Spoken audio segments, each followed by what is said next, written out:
About to go for a hike in the rain at the moment. My mind is just pouring out information like you wouldn't believe, and suddenly it's all just coming to the surface like a dam that's burst, a gushing out. Okay, so the question is, how do you talk to yourself? That was the question that was presented in one of the groups that I'm a member of in Facebook. It didn't take long before my mind started reflecting on stuff that it already knew, but it didn't know that it knew it. And I'm going to talk about that first. So we're going to take a deep journey into the deep cortex of the mind. It starts in your mind, it starts in your heart, it starts in your soul, and it starts in your faith, and it starts in what you believe. And we're going to talk about the subject of mind today, what's in the mind. But first, let me create kind of an imaginary construction or illustration of the mind. And let's think of it like a universe, right? You could say you've got your thoughts that come to your central consciousness, and those thoughts present themselves in a chain of words, possibly associated with pictures, or a chain of pictures possibly associated with words, as well as the other senses: touch, taste, smell, and emotions that are also joint to that which, like happiness, anger, sadness. So let's call a thought a system, alright? And the system has some words, possibly, or not, doesn't always.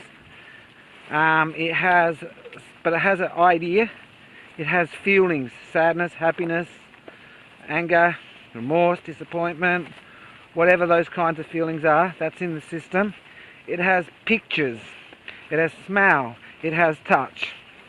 So let's call that like that system, a star system. Like say, we'll call that a galaxy.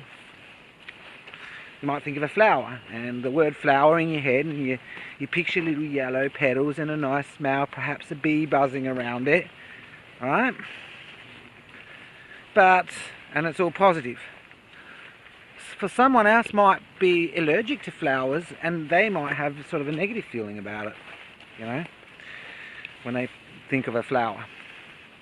But anyway, that idea exists in the subconsciousness, and you never really sort of think to yourself like about it. Just a flower is a flower, and that exists in your mind.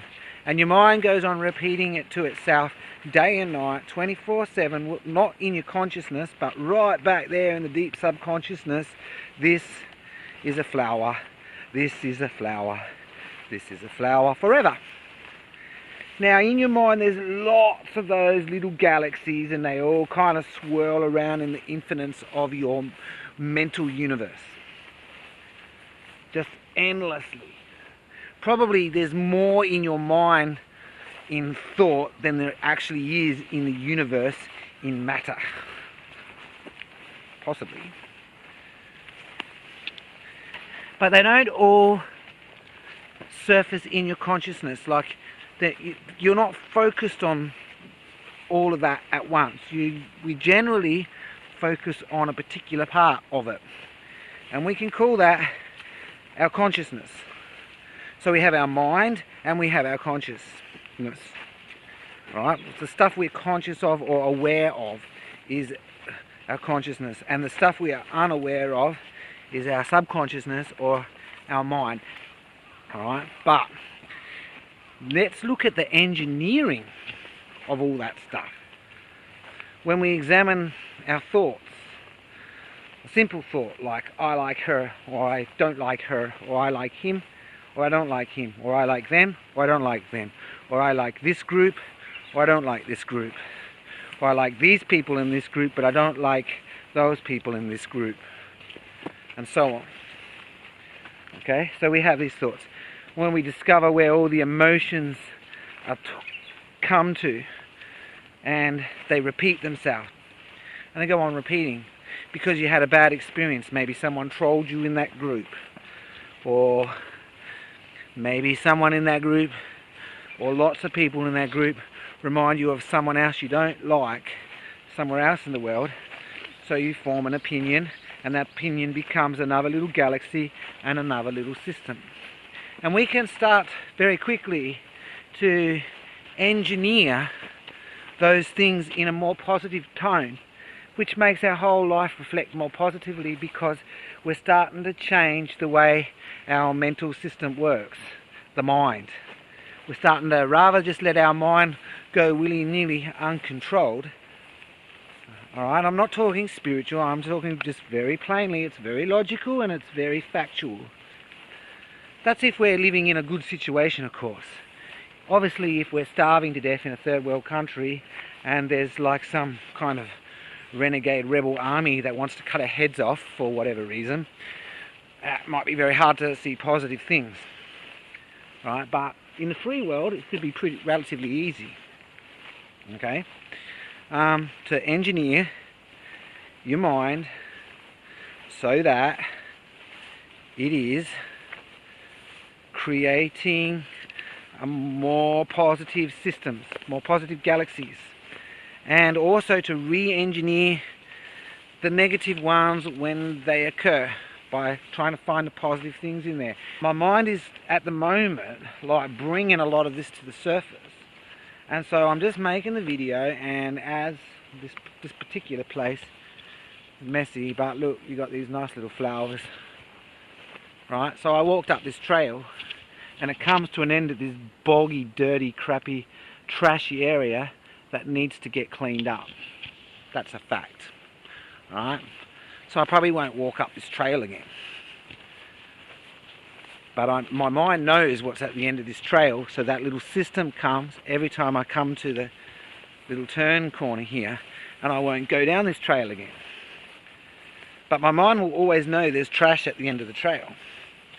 Or I could come up here and clean up the trash with some trash bags and rubbish bags and a truck, and now whenever I walk past the entrance to this trail, after I've done that, I'll be able to know that it's clean at the end and looks beautiful. Not only will I be able to do that, but I'll also have the positive memory of the knowledge that I came and cleaned it up. And our thought processes in our mind system work the same way. How we talk to ourselves is important, that's for sure. Right? And we have to talk to ourselves in a good way. We've always got to be kind to ourselves. We've got to be kind to ourselves like Jesus is kind to us. We should be kind to ourselves that way. And kind to others for the same reason, which I'm going to get into that very shortly. It all makes sense, you know, and then everything will transform very quickly into a much positive light. Yeah, it will. So we got to be kind to everybody around us. We got to look at the world and the universe in a kind light too. We got to look at the beauty and draw from the beauty. Like, so let's look at, we got our own universe, our own matter, which our own mind created, and we'll call that matter A. Matter A, created by the big bang of our own mental institution that we call ourself self, and that's a universe, and it's our mind. Now what happens is somebody else comes along that they throw their stuff, their information merges with your information, and we'll call that matter B, a different kind of matter which mixes and ends up absorbing into the system of your mind, replicating itself, recreating itself, and repeating itself to itself as a message. So if you've got someone that says to you, oh, you're small, or you're stupid, or you're a loser, or you're never really going to amount to very much and you should be grateful just because you're washing dishes in the kitchen, all of those things, right, they end up being repeated in the deep vastness of your mind most of the time without your awareness that it's going on. Which brings me to the core of the talk in a lot of sense, that if you're not aware that these things are going on, that's when you start to run into trouble, see, because you can't engineer it because you don't know that it's there to engineer into something positive. And you can end up in like a real sort of situation. So even now, like as I sort of move along, my mind is bringing up files of methods so I can communicate this message out, including files that are totally unrelated to the message itself. Like there's some YouTube speaker and she has a channel, it's called You Are Free TV, but it's more like one of those kind of truthers movement. And I love the truth movement, don't get me wrong, I'm not a truther, but I love the truth movement and the truthers. Alright? And they do very important work, because there should always be a watchdog.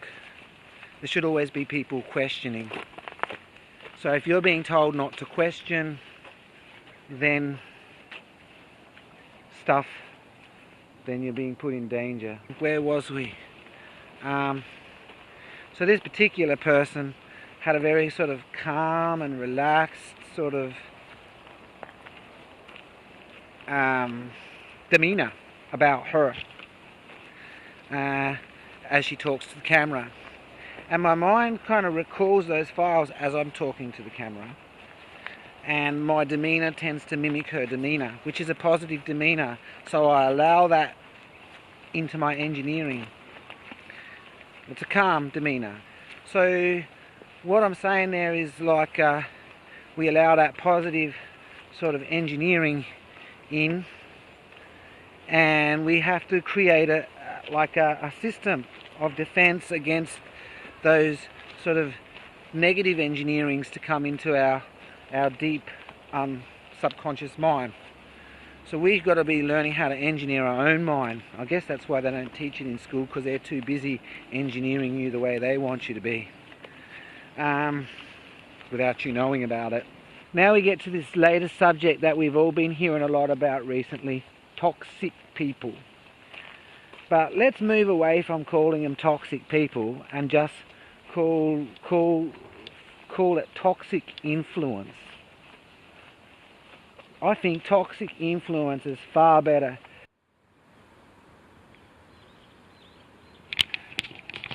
With that last rant on toxicity and things, I think it's also important for me to talk about forgiveness. So I don't really hate any of these people that have been toxic to me. I actually forgive them. But nonetheless, they haven't really given me a fair swing, you know? And I don't care.